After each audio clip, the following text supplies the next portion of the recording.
The Ending, a dialogue between a man and his creator, by Marcel Cooper. Chapter 2, The Gift. Stan's walk home from the warehouse was even longer than his walk there from the hospital. The moon hadn't moved at all, so it seemed to be the same time of night when he walked out as when he'd walked in. If Stan didn't know any better, and he did know better, he would have deduced that time moved more slowly while he was speaking with the writer, if it hadn't stopped completely. He barely noticed the pain of his aching chest wound or the tiredness of his feet after the 3-hour walk back to his apartment. After what he had experienced, his mind wasn't devoting any precious processing power to making him aware of something as trivial as pain. Muscle memory guided his hands as he walked into his apartment. He drifted through the motions of closing the door, removing his shirt, and walking into his office as if he were dreaming. That was what it all felt like. A lucid dream where he knew what he was experiencing was not real, but he could not wake himself up. It was even questionable whether or not he actually had control over his actions. Somehow his experience with the writer had made the world outside of Warehouse 816 feel less real than the writer's bizarre creation. He had to shake off the feeling somehow. He needed to pull himself out of the dream state and back into reality. But how do you free yourself from a waking dream? Stan meandered into the bathroom. It was a cramped space stocked with just the essentials, barely enough room to get in, do your business, and get out. It was an apt description of his entire apartment, really. He clutched the sides of his cheap pedestal sink and stared at the mirror on the medicine cabinet in front of it. The face he saw was the one he was used to. He had been handsome once upon a time, probably still would be if he tried. Disheveled was his default look nowadays. Hair unkempt, reddish eyes that embraced sleep with the eagerness of a sugar-high toddler at nap time, and a patchy 5 o'clock shadow that told the world, I shave when I feel like it. Christ, Stan said to his ragged reflection. That bastard got me good. He turned on the cold water and splashed it on his face. He had been up all night and had spent most of that time walking with a gunshot wound. He was practically dead on his feet with exhaustion. It was no wonder his mind was all over the place, and no wonder he was still unable to figure out this writer nonsense. The writer really had gotten him good, but that wasn't the first time he'd been stumped by one of the ghost's tricks. It never lasted very long. As much as he hated the thought of taking even a second to rest after the ghost had taunted him like that, he had to get some sleep. Knowing the ghost, he was counting on Stan's ego to keep him off his game. Go to bed, Stan, he said to his ragged and now dripping reflection. Go into it with a fresh mind. His reflection agreed, and he retreated to his bedroom.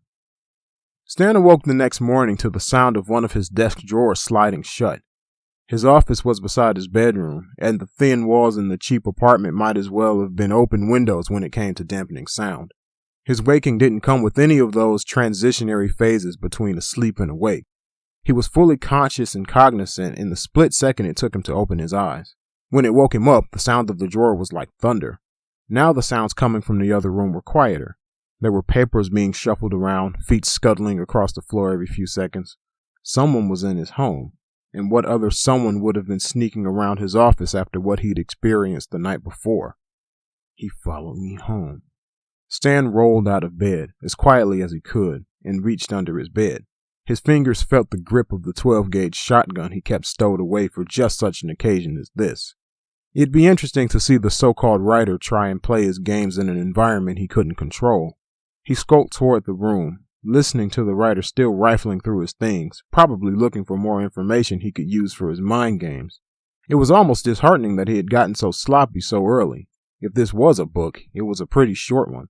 Stan kicked the door open, shotgun at shoulder height, and trained on the intruder, who shrieked at the sight of him. Stan recognized the voice before the face. To his surprise, and a bit to his disappointment, it wasn't the writer who had broken into his apartment. The screaming intruder was hardly an intruder at all, but someone who probably spent more time in that place than he did. Her name was Lisa Lionheart, a woman in her late 30s, although she swore she was still 35 with every passing birthday, who looked almost as disheveled as he did. The brown hair she'd pulled into a crude ponytail was like a ball of yarn on the back of her head, loose threads dangling carelessly. She wore a sweat-stained tank top beneath a peach-colored blouse that she had opened to air out her bosom in the muggy room. Her face was pretty, blemish-free without the aid of makeup, and home to a pair of hazel eyes that had always reminded Stan so much, too much, of Amelia's. There were times he couldn't even look at them.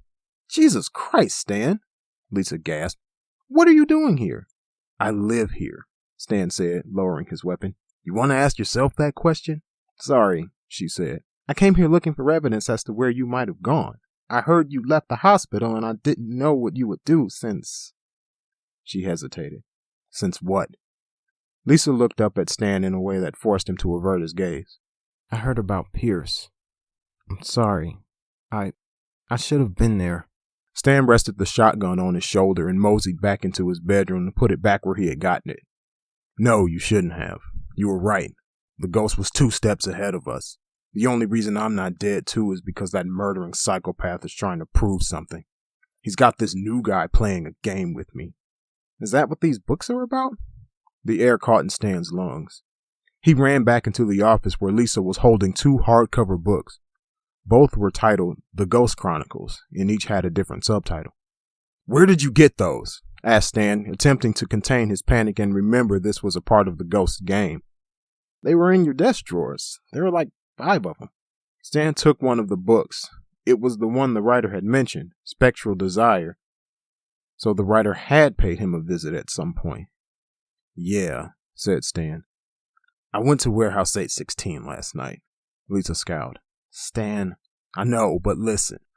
I left the hospital because the ghost sent me a message, a challenge. He wanted me to come to the warehouse and end this whole thing once and for all. So I went. Alone? Lisa, please. I went to the warehouse, but he wasn't there. Instead, there was this guy who called himself, come to think of it, he didn't call himself anything. He just claimed he was a writer, and get this, I'm a character he created. All the big cases I've solved since Amelia died, and this whole cat and mouse game I've been playing with the ghost, he's orchestrated it all. It's all just entertainment for his readers. Where does the ghost find these nut jobs? Stan shrugged and flipped through the book, though he avoided actually reading anything. I don't know, but this one wasn't like any of the others. I'd be lying if I said he didn't have me going for a second. He knew things about me, stuff I've never told anyone. He even made it seem like he knew what I was thinking. Lisa cocked an eyebrow. Really? Sounds interesting. So what's his game? Still trying to figure that out. Stan put down the book he was holding and picked up another one. I think these might have the answers, though. If they are what I think they are, chances are this guy or someone close to him has been spying on me for years. What bugs me is he's convinced this whole story between the ghost and me is coming to an end. That's exactly what was in the message I got at the hospital. But he says he wants me to write the ending. Why you? Because he's got writer's block, apparently. Lisa's lips twisted up on the left side of her face while her eyes went in the opposite direction, her signature move for when she was thinking. She held the expression for a good 5 seconds before relaxing her features and looking Stan in the eyes. I don't like this, she said. This is radical, even for the ghost. I tell you to stay away from this and let the police handle it, but I'd rather give you some advice you'd actually take. So be careful. I always am. But you're not. Lisa's tone hardened. Do you even know how I got in here? I just walked in. You don't lock your door at night. With all the enemies you have, is that your idea of careful? Trust me, said Stan. My enemies are safer outside. Keep telling yourself that. Lisa started buttoning her shirt. I've got to get home. Unlike you, I have a day job and I need a shower. I'll pass this information along to Captain Sanders and see what he thinks of it. He still won't let me work on anything involving the ghost because blah blah conflict of interest, but you could use some help on this writer business. I feel like whatever the ghost is planning is big. Stan nodded. I appreciate it, and I'll keep you posted. You better. Lisa left the apartment and Stan closed the door behind her. Once the door was secure, he flipped the locking mechanism with a hint of indignation. Lisa had done him more good than she realized by waltzing unannounced into his home. The surreal feeling that had weighed on him the night before was gone. Seeing her and talking shop about a case like they always did planted him firmly back in what he knew was reality, and reminded him of what he was really dealing with when it came to the writer. Stan made his way to his office. Somehow, the ghost had sent someone there the night before to plant the Ghost Chronicles books in his home. Knowing the ghost, it wasn't just to spook him either. Chances are they contained some kind of hidden message he'd have to decrypt. It was only a matter of time before Lisa and her buddies at the precinct came to the same conclusion, but they wouldn't waste the resources on solving puzzles. They'd just attempt to hog the glory once Stan figured it out. The routine was like clockwork at this point. He walked into the office where the 7 books were stacked on the desk. Lisa hadn't left them that way.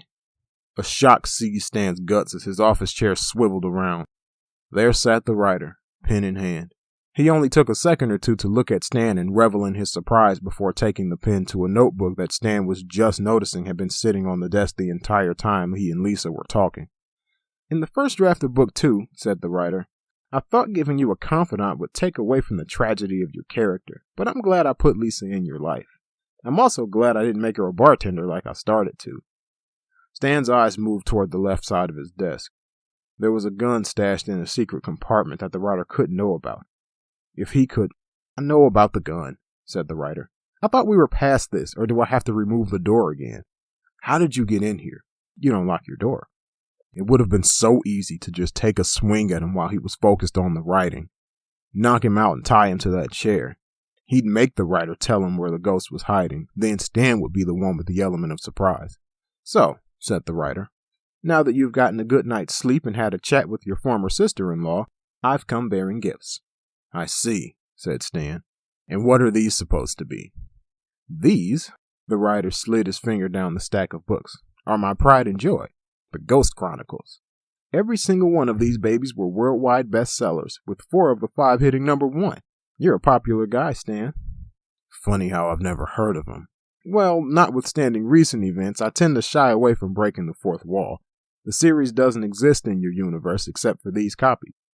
These are one of a kind, and I'm giving them to you to help you out with your ending." Stan picked up the book on top and flipped through it.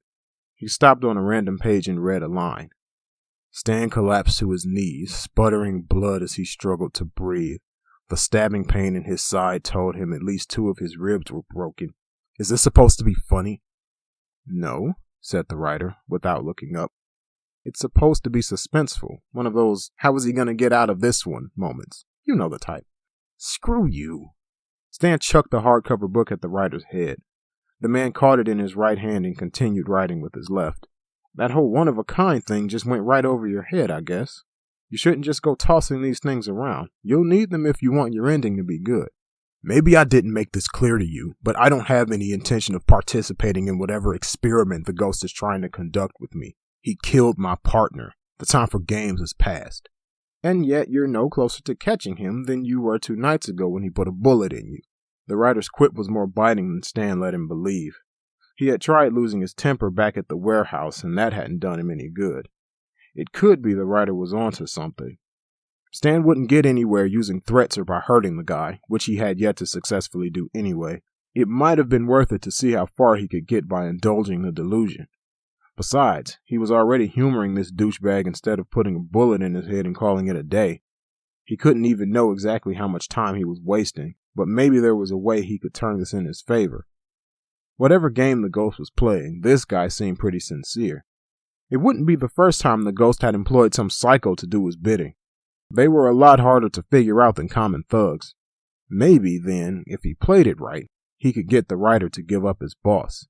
"If I agree to do this ending you want," Stan said, "you tell me where the ghost is." "First of all," said the writer, "I'm not a psycho. Second, if you choose to help me, I won't have to tell you where the ghost is. You'll know before you're even finished." "Sounds like a plan," said Stan. "What do I do now?"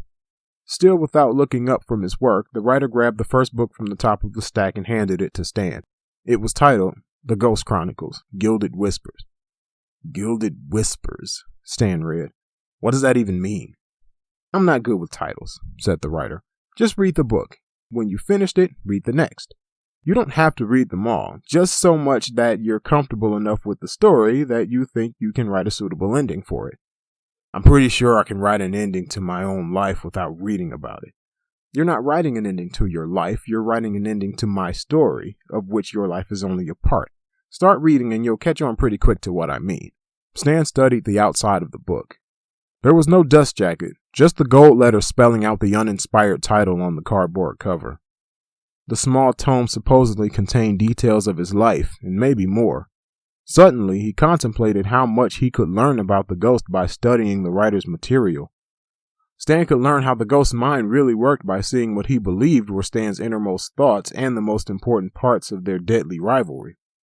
"All right," said Stan. You got yourself a deal. How do I contact you when I'm finished? I think we both know you don't have to, said the writer. Now do me a favor and look away so I can disappear. Stan turned his head for a moment. When he looked back, the writer was gone.